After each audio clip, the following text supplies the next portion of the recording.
Alright, what is up guys? It is Thompson or Randomania11 and I am here today bringing you another Pokemon X and Y Wi-Fi battle.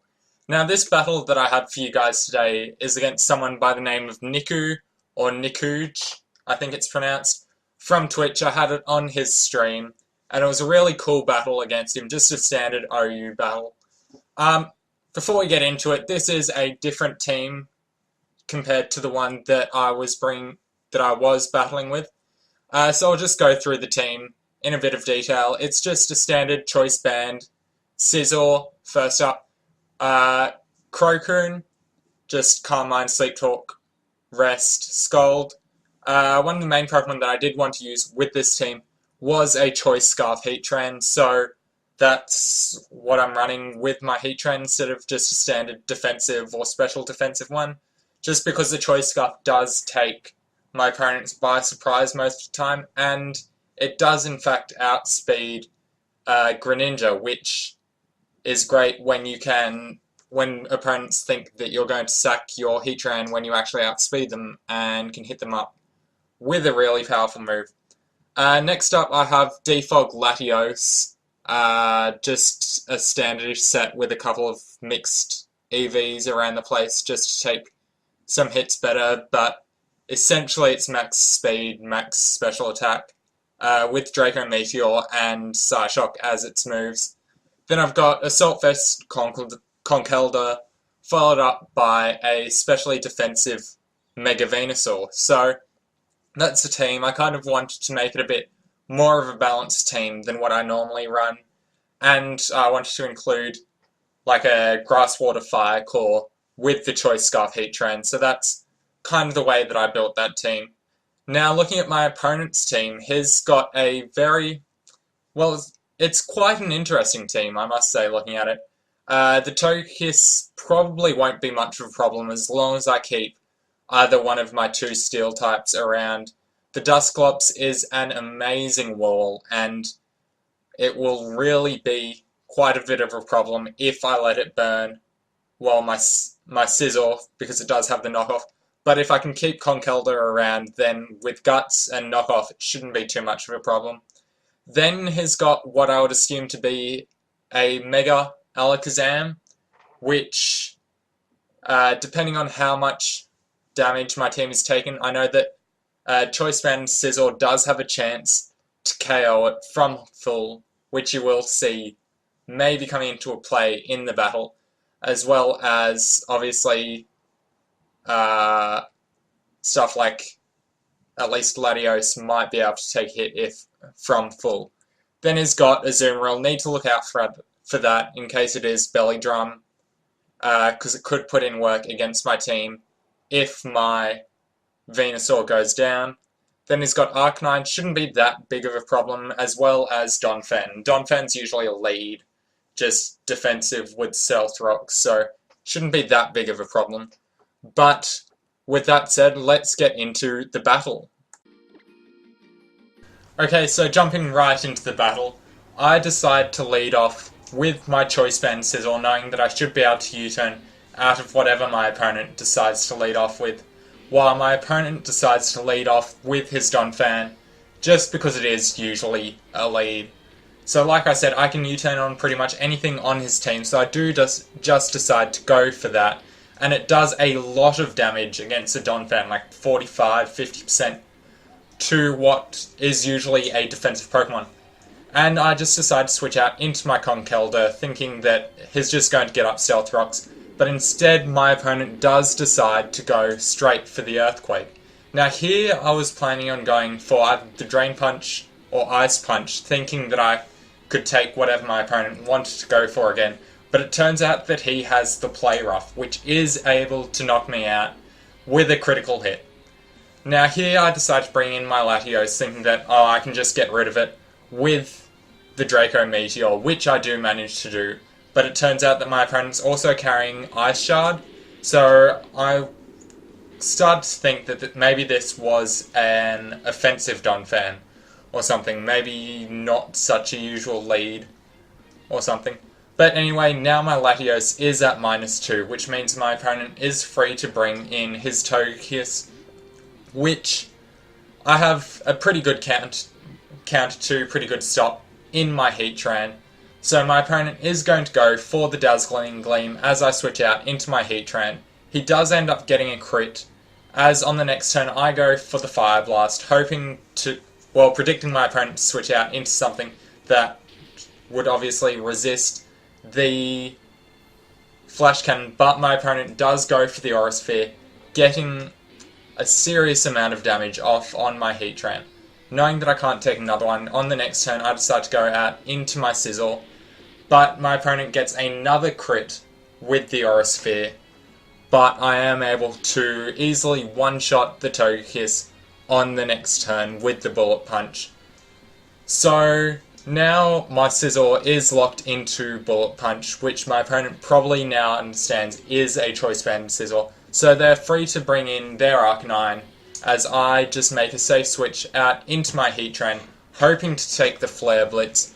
But no, my opponent does predict that, not going for the Flare Blitz and instead going straight away for the Close Combat, meaning that my Heatran is unfortunately going to be dead. So there goes what I would have hoped to have been a bit of an ace up my sleeve with the Choice Scarfed Heatran, but unfortunately it does go down. So here I am free to bring in my defensive Suicune. As my opponent goes for the Wild Charge, it isn't quite a 2-hit KO, meaning that I am able to set up a Calm Mind here, knowing that on the next turn I will live, barring a crit, and be able to rest off the damage. So, like I said, I just go for the Calm Mind, getting a bit of extra HP back with the leftovers, meaning that my opponent definitely won't be able to 2-hit KO me. On the next turn, my opponent is going to go for the Wild Charge once again, bringing me down very low to 26 HP. But, like I said, I am going to be able to rest off the damage. My opponent's taking a lot of recoil damage from Wild Charge, plus the Life Orb. And there's a helicopter outside, I'm sorry if you can hear that. Very unprofessional. But it does mean that when I am asleep, I am going to be able to get off the Sleep Talk, as my opponent just continues to go for the Wild Charge, doing more damage to himself, really, than he is to me. As I go for the Sleep Talk, I am able to pull the Scald on the first turn, meaning that this Arcanine is easily put out of the way. So now I have a +1 sleeping Suicune on the field with more than 50% HP. So my opponent does decide to go out into his Azumarill. I'm still asleep, unfortunately, so I kind of thought that I could take whatever hit my opponent does decide to go for. I go for the Sleep Talk, but I pull the Calm Mind. So I'm not able to get any damage off on this Azumarill yet, as it turns out that my opponent is actually running a Belly Drum Citrus Berry Azumarill, which is very threatening, but I should be able to check it at least with my Venusaur. So my opponent does get off the Belly Drum, restores their HP with the Citrus Berry, meaning that it's going to be doing some serious damage with that +6 attack. Now on the next turn I am able to wake up, so I do go straight for the Scald, knowing that I won't be able to take a hit after this, as unfortunately I don't get a burn and my opponent is able to knock me out with the Play Rough.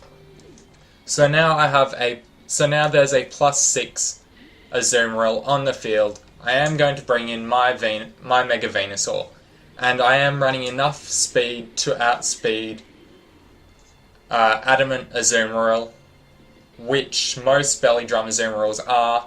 My opponent is going to go straight for the Aqua Jet, and this is a special defensive Venusaur, so it is doing quite a bit of damage, but I am able to knock my opponent out with the Giga Drain, and that critical hit there does not matter, because this is a Mega Venusaur, and it's got like base 120 special attack or something, and it is a stab move, so I am easily able to KO it. Now my opponent decides to bring in his Alakazam, and knowing that I can't take a hit or anything from there, I do decide to go out into my Latios just to sack it off, just to scout what my opponent's going to go for. So my opponent does Mega Evolve into Mega Alakazam, traces my Levitate, not going to be that big of a deal, and goes straight for the Psyshock. Now here I was starting to get a bit worried, because if my opponent was running Psykick instead of Psyshock, then I would easily be able to wall, well, I wouldn't easily be able to wall it, but I would be able to survive a Psychic with my Mega Venusaur. But because it is a specially defensive Venusaur, I'm not going to be able to take the Psyshock.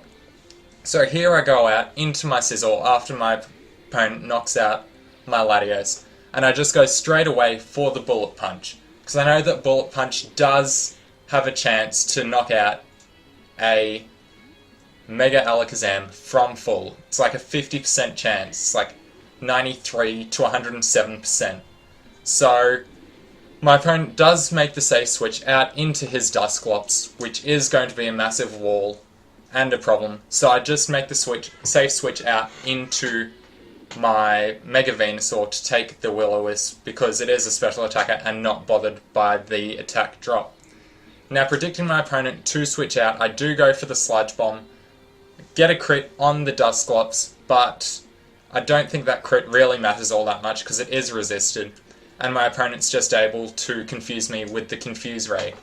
Now, seeing that I will be taking a lot of residual damage, I decide to just try and get the Leech Seed off on this Dusclops, meaning that I can restore at least a bit of the HP that the burn will be taking away, as my opponent just goes straight for the Pain Split, obviously trying to restore some of his own HP.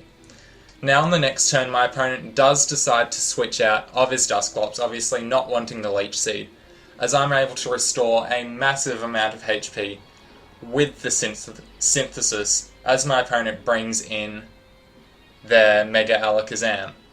So my Mega Venusaur does snap out of confusion, easily restoring a massive amount of HP. But I'm now at a point where a Psyshock will almost certainly KO me. So I decide to bring in my Sizzle, knowing that from the range that it's at, it should be able to take a Psyshock. Sizzle does have decent-ish decent defense, but my opponent instead goes for the Shadow Ball. Don't know if that was a misclick or something, but I just decide to go straight for the Bullet Punch, as my opponent on the next turn brings in the Dusclops, and from this range it is going to be a 2-hit KO, meaning that it's now down to basically this Sizzle against my opponent's Mega Alakazam. So my opponent does bring in the Mega Alakazam, tracing the Technician, not that it plays any role in this battle at all, and I go for the Bullet Punch, and like I said, it is a 50% chance to knock it out, and unfortunately the rolls just aren't with me for this battle. So Sizzle is going to get taken down, and my opponent is then going to knock out my Venusaur again. So it was like a 0.5% chance for my Venusaur to live this Psyshock, but that's even worse rolls than the Bullet Punch hit. So unfortunately that is going to be the match. It was a very close 1-0 victory, and like I said, it could have gone either way in those last couple of turns, but it was a good battle. I really enjoyed it, and I hope you guys all enjoyed it as well. If you do like these Wi-Fi battles, go ahead and follow me on Twitch. I will be tweeting out when I'm wanting to get some of these, so you could have a battle against me in the future. Go ahead, subscribe, like the video if you did, and I hope to see you all later. Thanks!